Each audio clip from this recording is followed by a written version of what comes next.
आइए सुनते हैं माता सबरी की कथा। बात भगवान राम के जन्म से पहले की है, जब भील आदिवासी कबीले के मुखिया अज के घर बेटी पैदा हुई थी। उसका एक नाम श्रमणा और दूसरा नाम शबरी रखा गया। शबरी की माँ इंदुमती उसे खूब प्यार करती थी। बचपन से ही शबरी पशु पक्षियों की भाषा समझकर उनसे बातें करती थी, और जब शबरी की माँ उसे देखती तो कुछ समझ नहीं पाती थी। कुछ समय बाद एक पंडित ने शबरी के परिवार को बताया कि वो आगे चलकर सन्यासी बन सकती है। इस बात का पता चलते ही शबरी के पिता ने उसका रिश्ता तय कर दिया। जैसे ही शादी का दिन नजदीक आया, शबरी के घर वालों ने खूब सारी बकरियां और अन्य जानवर घर के पास लाकर बांध दिए। एक दिन शबरी की माँ जब उसके बाल बना रही थी तो उसने माँ से पूछा, इतने सारे जानवर हमारे घर क्यों लाए गए हैं? माँ ने जवाब दिया, बेटी तुम्हारा विवाह होने वाला है, इसलिए हम लोगों ने इनका इंतजाम बलि के लिए किया है। तुम्हारी शादी के दिन ही बलि प्रथा होगी और फिर इनसे स्वादिष्ट भोजन बनाकर सबको परोसा जाएगा। यह सब सुनकर सबरी दुखी हो गई। काफी देर तक सबरी ने उन जानवरों को आजाद करने के बारे में सोचा। सोचते सोचते शबरी के मन में हुआ कि अगर ये जानवर यहाँ नहीं होंगे तो इनकी बलि रुक सकती है। ऐसा नहीं हुआ तो मेरे घर से कहीं चले जाने पर ही यह बलि रुकेगी। जब मैं ही नहीं रहूंगी तब न विवाह होगा और न ही बलि प्रथा। इससे मासूम जानवर बच जाएंगे।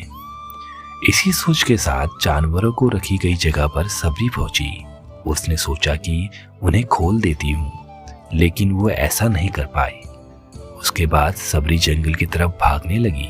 भागते भागते सबरी ऋषिमुख पर्वत पहुंच गई, जहां करीब 10,000 ऋषि रहा करते थे।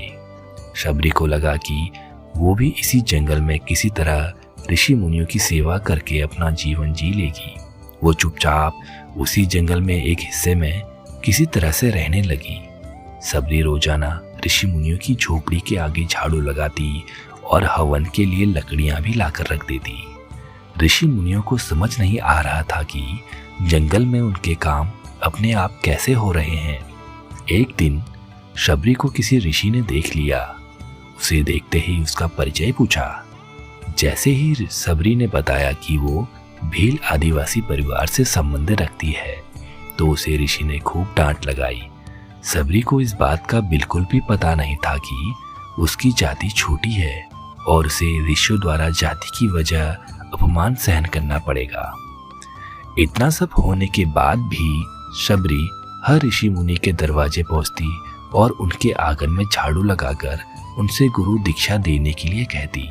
हर कोई शबरी को उसकी जाति की वजह से अपने आश्रम से भगा देता था। ऐसा होते होते काफी समय बीत गया। उसके बाद शबरी मतंग ऋषि की कुटिया में पहुंची। वहां पहुंचकर मतंग ऋषि को सबरी ने बताया कि वो उनसे गुरु दीक्षा लेना चाहती है। उन्होंने खुशी खुशी उसे अपने गुरुकुल में रहने दिया और भगवान से जुड़ा ज्ञान देते रहे। सबरी ने भी अपने गुरु मतंग ऋषि की सेवा करने में कोई कसर नहीं छोड़ी। वो गुरुकुल के भी सारे काम करती थी। शबरी से खुश होकर मतंग ऋषि ने उसे बेटी मान लिया था। समय के साथ मतंग ऋषि का शरीर बूढ़ा हो गया। उन्होंने एक दिन शबरी को अपने पास बुलाया और कहा, बेटी मैं अपना देह त्यागने चाह रहा हूँ। बहुत साल हो गए हैं इस शरीर में रहते रहते। सबरी ने दुखी मन से कहा, आपके ही सहारे में इस जंगल में रह पाई हूँ। आप ही चले जाएंगे तो मैं जीकर क्या करूँगी? आप अपने संग मुझे भी ले जाइए, मैं भी देह त्याग दूंगी।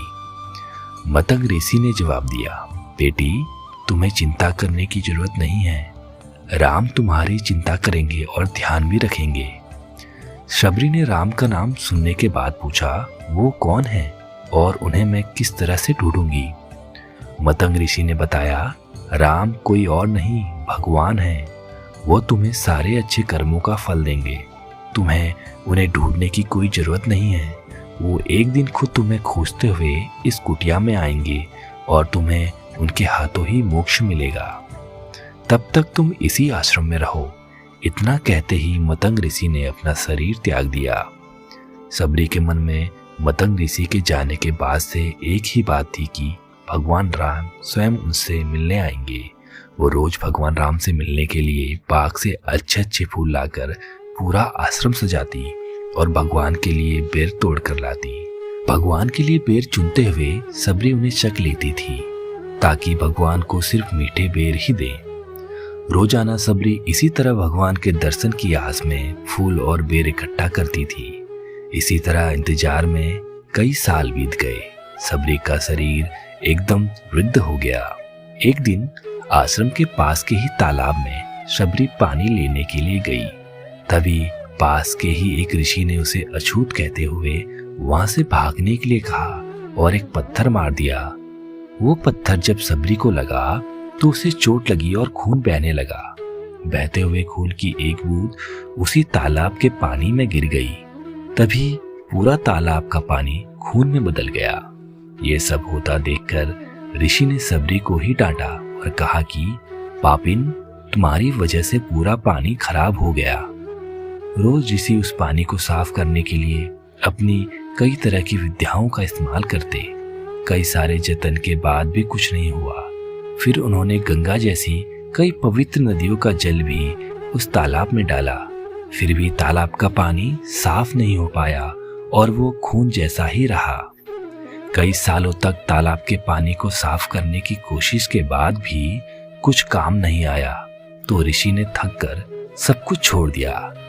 इस घटना के कई सालों के बाद भगवान राम अपनी पत्नी सीता के हरण के बाद उन्हें ढूंढते हुए उसी तालाब के पास पहुंचे। ऋषि मुनियों ने उन्हें पहचान लिया। भगवान को वहां देखकर ऋषियों ने तालाब का पानी साफ करने के लिए भगवान को अपने पैर उसमें डालने के लिए कहा, लेकिन पानी जैसे का तैसा ही था। ऋषि मुनियों ने भगवान से भी कई अन्य जतन करवाए, लेकिन वो पानी जस का तस खून जैसा ही रहा। तब भगवान ने ऋषियों से पानी के रक्त में बदलने की कहानी पूछी। तब ऋषि ने सबरी को पत्थर मारने वाली सारी बातें बता दी। उसके बाद कहा कि वो महिला ही अपवित्र है, छोटी जात की है, इसलिए ये सब हुआ है। उसी वक्त भगवान राम ने कहा, ये सब आप लोगों के खराब वचनों से हुआ है। शबरी को इस तरह के शब्द बोलकर आप लोगों ने उसे नहीं बल्कि मेरे दिल को घायल किया है। इसी घायल दिल के रक्त का प्रतीक यह तालाब का लाल पानी है। आगे भगवान राम बोले, कहाँ है वो माई, मैं उनसे मिलना चाहता हूँ। तब तक सबरी उसी तालाब के पास पहुंच जाती है। इस दौरान सबरी के पैर को ठोकर लगती है और कुछ धूल उस तालाब में गिर जाती है। तभी सारा पानी साफ हो जाता है। भगवान सबसे कहते हैं कि देखिए, आप लोगों ने क्या कुछ नहीं किया, लेकिन पानी साफ नहीं हो पाया। अभी सिर्फ इनके पैर की थोड़ी सी धूल ने ही तालाब का पानी साफ कर दिया। भगवान राम को सबरी पहचान चुकी थी। उन्हें प्रणाम करके सबरी ने कहा, भगवान आप मेरे साथ कुटिया में चलिए। भगवान भी खुशी खुशी सबरी के साथ चल पड़े। फूलों से सबरी ने भगवान राम का स्वागत किया। वो सीधे बेर तोड़ने के लिए भाग गई और चक चक कर उनके लिए बेर लाकर आई। उन्होंने बड़े ही प्यार से भगवान राम और उनके भाई लक्ष्मण को बेर दिए। भगवान राम ने भी उतने ही प्यार से उन बेरों को खाना शुरू किया। तभी बेर देखकर मुंह बनाते हुए लक्ष्मण ने कहा, भैया ये बेर जूठे हैं, इन्हें आप कैसे खा सकते हैं? भगवान ने जवाब दिया, लक्ष्मण ये जूठे नहीं बल्कि बहुत मीठे हैं। शबरी माई हम सबके लिए ये बहुत प्यार से तोड़कर लाई है। इतना कहकर भगवान राम प्यार से उन बेरों को खाने लगे।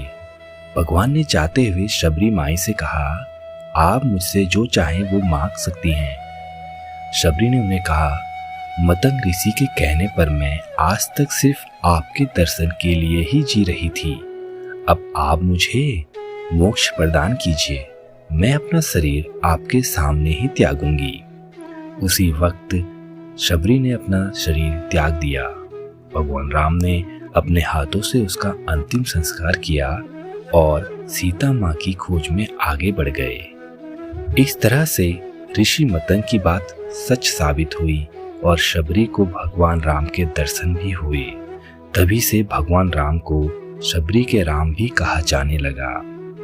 यह कहानी सिखाती है, सच्ची श्रद्धा हो तो भगवान के दर्शन जरूर होते हैं।